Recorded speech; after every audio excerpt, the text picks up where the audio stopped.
Muy buenos días, chicos, chicas de décimo año, ¿cómo se encuentran? Es un placer para mí hablar de nuevo con ustedes. Bueno, para este tema vamos a hablar un poco respecto a lo que es la expansión imperialista del siglo XIX, siglo XX. Vamos a hablar de algunos conceptos principales y la relación entre lo que es el imperialismo y lo que es la parte del mismo colonialismo. Empecemos. Bueno, primero que todo es importante señalar lo referido a lo que es la segunda revolución industrial. Como ustedes pueden ver aquí en esta imagen, pueden visualizar lo que es el caso de un vehículo de anterior, estamos hablando del 1870. Estos primeros vehículos se manejaban de una forma bastante rudimentaria, es más, los primeros vehículos no corrían a más de 10 kilómetros por hora, pero es importante porque se desarrolla hacia 1870, hacia lo que va a ser el siglo XX y va a generar innovaciones tecnológicas. Esas innovaciones tecnológicas las vamos a encontrar tanto en el caso del uso del gas, el uso del petróleo también, por ahí también el hecho de la electricidad, debido a que anteriormente las personas tenían que utilizar la la luz solar o en algunos casos tenía que utilizarse también lo que eran lámparas de querosén para poder iluminarse. Aparte de eso también lo que va a ser el transporte, lo que es el avión y el caso del automóvil, que como ustedes ya lo pueden ver acá, es uno de los primeros avances que tenemos, y también el hecho del teléfono y lo que va a ser el radio. Principalmente se utilizaba lo que era la comunicación vía Morse, que es aquella que es por puntos y rayas, pero es muy importante para poder comunicar un mensaje a largas distancias. Entonces tenemos que en el caso de la revolución industrial hay diferentes avances. Tenemos en el caso, por ejemplo, de la radio, teléfono. Tenemos por aquí en el caso de lo que sería, digamos, ferroviario. Posteriormente lo que es la aviación, en el caso de dirigibles, aviones, los primeros vehículos o el cinematógrafo. El cinematógrafo era, como decir, el primer avance o el primer adelanto de lo que va a ser el cine. Lo que pasa es que son fotogramas que van cambiando de forma lenta. Eh, Ahora bien, sabiendo de que existió un fenómeno llamado la revolución industrial, bueno, anterior a ella obviamente existió una primera revolución industrial que se desarrolla en Inglaterra. Posteriormente hay una segunda que es en la que nos centramos anteriormente, que se va a generar principalmente en Estados Unidos y en países europeos, desarrollado de acuerdo a las características que hablamos. Todo eso entonces va a generar un caldo de cultivo para que se empiece a desarrollar un imperialismo. Pero muchos comentan la diferencia entre qué es imperialismo y colonialismo. A ello que es importante entender, ¿es lo mismo el imperialismo y el colonialismo? Bueno, es distinto. Ahí les pude remarcar a color algunas de las principales características que tenemos en cuanto a lo que es este colonialismo. Bueno, es un sistema de dominación política y militar, es muy parecido al imperialismo. Tal vez la única diferencia que tenemos por aquí que me permito mencionarles es el de la dominación de la población, siempre mediante la fuerza. Normalmente en algunos casos los pueblos pueden utilizar hasta el mismo tipo de herramientas, como decir el ejemplo del genocidio o lo que es el asesinato en masa. Ejemplo de esto, y más adelante lo vamos a ver, lo que es el caso de la Segunda Guerra Mundial y lo que hicieron los nazis o la misma figura de Adolfo Hitler en cuanto a su política de exterminio racial de los judíos. Ahora bien, ya dijimos que es el colonialismo. En el caso del imperialismo, el imperialismo más bien es un régimen de control político, cierto, se utiliza también el caso de la fuerza, el uso militar, pero las razones van más desde un aspecto económico. Por ejemplo, aquí les remarcaba la explotación de recursos económicos, la subordinación cultural, y tenemos también el desarrollo de empleos, la búsqueda de territorios. Por tanto, cuando hablamos en el caso de qué es el imperialismo, bueno, es el proceso entonces que desarrolla una nación más poderosa que cree que tiene el poder para sobrepasar a otra o dominar a otra. En este caso aquí les puse una imagen, bueno, esto es el proceso de separación que se dio en África y en Asia, principalmente por las potencias coloniales. Ahorita más adelante vamos a hablar un poco por qué es que en América no se desarrolló ese proceso. Y también obviamente Inglaterra en su momento, o el Imperio Británico expandiendo sus manos a los diferentes territorios, Egipto, la India, África, algunas partes de África, buscando diferentes materiales y elementos que le permitieran acrecentar su poder económico y militar en el mundo. A ello, que lo principal que tenemos en el caso de un imperialismo es la necesidad de tres cosas primordiales. Necesitaban mano de obra, se necesita materias primas y obviamente también minerales. Ejemplo de estos puede ser el caso de la utilización del hierro, y que va a ser súper importante para lo que va a ser el desarrollo de la segunda revolución industrial, y para lo que va a ser la construcción de vías férreas, para la construcción de barcos, de edificaciones más adelante. A ello su importancia. Ahora bien, la pregunta entonces en este caso sería, ¿por qué no se generó un imperialismo en América o en América Latina? Bueno, principalmente tenemos dos características. Bueno, la primera es el hecho de que Estados Unidos comenzó a desarrollar un proceso de control de ley en América, buscando proteger su territorio. A ello el lema de América para los americanos, que por ahí va un poco relacionado para esta época, y que buscaba sencillamente dominar a América Latina, y dejando por fuera a las demás naciones europeas en el continente.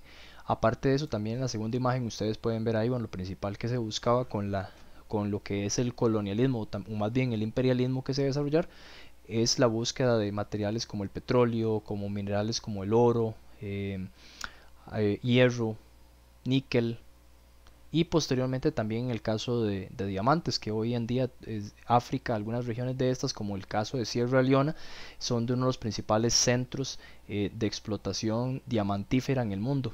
Si ustedes gustan, pueden hasta ver una película que se llama Diamantes de Sangre, y ustedes pueden ver un poco respecto a esta situación y la problemática que todavía hoy en día existe con los famosos diamantes de sangre. Ok, aparte de esto, tenemos que existen principales causas del imperialismo. Entre las principales causas del imperialismo, bueno, tenemos las siguientes. Existe una revolución demográfica. Cuando hablamos de una revolución demográfica, significa un cambio en la demografía o un cambio en la cantidad de población. Si ustedes ven aquí a mano derecha, ustedes pueden ver cómo la cantidad de la población a nivel mundial se fue acrecentando, y a partir de 1750 hacia el año 1800 comienza a crecer exponencialmente. Eso va muy relacionado con la primera y la segunda revolución industrial, y el hecho de que las personas se movilizan del campo a la ciudad en búsqueda de trabajos. Eso ayuda también para lo que va a ser posteriormente una revolución demográfica. Hay una búsqueda de nuevos mercados en diferentes partes del mundo. Se da la búsqueda de materias primas, que ya anteriormente hablamos un poco de eso. Obviamente también la explotación en el caso de lo que es mano de obra, principalmente esclava. Y por último la Gran Depresión Europea, que esta es hacia 1866, y que lo que pasó fue que sencillamente la población había crecido demasiado en Europa, no había territorio para toda esta población, entonces se comienza a dar un proceso de migración hacia las distintas colonias para acrecentar su poder político, las metrópolis sobre las colonias, y a su vez poblarlas y utilizar estas tierras. Ahora bien, es importante también mencionar una característica muy relevante, lo que es el nacionalismo. Existían rivalidades y nacionalismo, pero ¿qué es este nacionalismo? Bueno, el nacionalismo es un fervor patrio, normalmente se menosprecia a la otra persona. Existe nacionalismo moderado y el nacionalismo exacerbado. Cuando hablamos de exacerbado es algo ya descontrolado, en el cual la persona sencillamente ve a la otra persona como menos que él mismo, y se da principalmente mediante un sentido de superioridad, muchas veces racial. Eso, por ejemplo, fue lo que sucedió en la Alemania nazi, o también en su momento ha sucedido en muchos conflictos en África, por esta misma idea de que yo soy mejor que el otro en este proceso contemporáneo. Bueno, hablamos también de consecuencias del imperialismo. Aquí les presentaba algunas imágenes.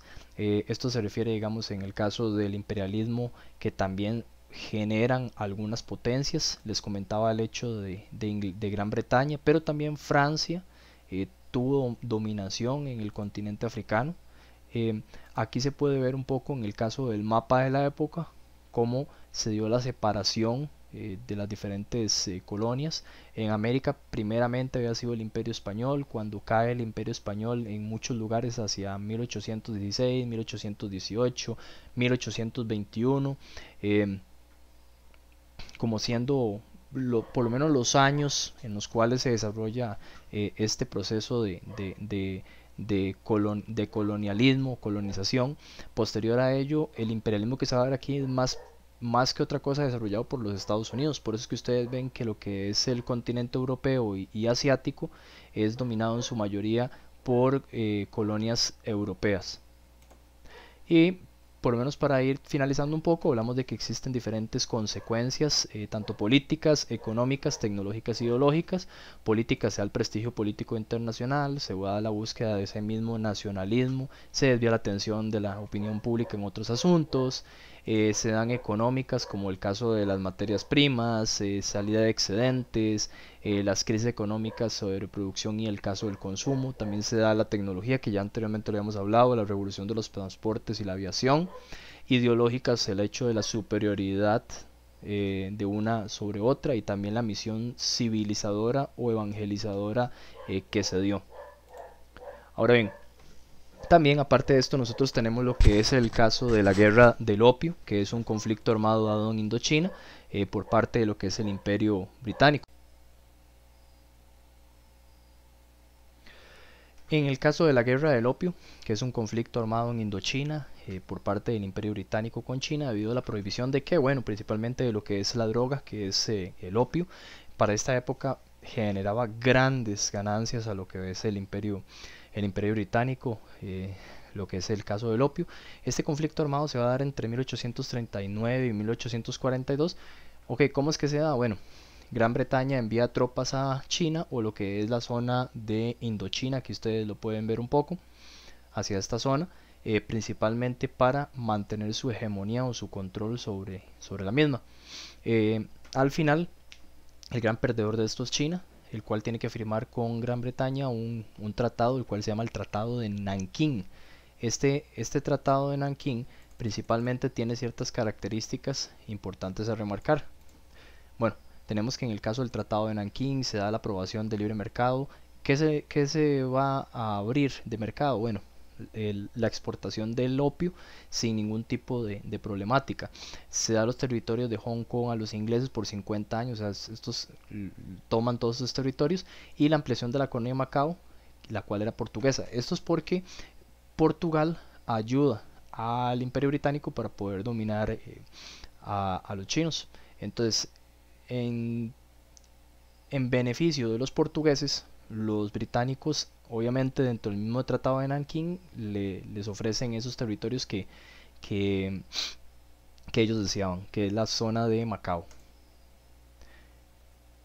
Bueno, y para terminar, ¿por qué fue tan importante la guerra del opio? Bueno, porque obligó a los chinos por primera vez a abrir sus fronteras al comercio occidental, se abren los puertos y se legaliza el comercio del opio. Ejemplo de esto es hacia 1856 y 1860, pero lo que va a ser la segunda guerra del opio, que esto se va a dar con el tratado de Tientsin, y la derrota con Japón, que a China le va a costar el dominio sobre lo que es la isla de Formosa, que hoy en día es lo que es el territorio de Taiwán, con la guerra indochina de 1894-1895, y entonces se establece ya así un panorama mundial sobre lo que es las colonias entonces en África y las colonias en lo que es la zona de Indochina. Muchas gracias. Bueno, chicos, un placer. Espero que les sirva este video educativo. Si tienen alguna duda, igual podemos comunicarnos por Classroom, y si no, de igual forma también pueden visitarme en el canal de YouTube. Ahí ustedes van a ver algunos videos relacionados a lo que hemos estado viendo y próximos videos que voy a subir. Chicos, un placer y buenas noches. Muchas gracias.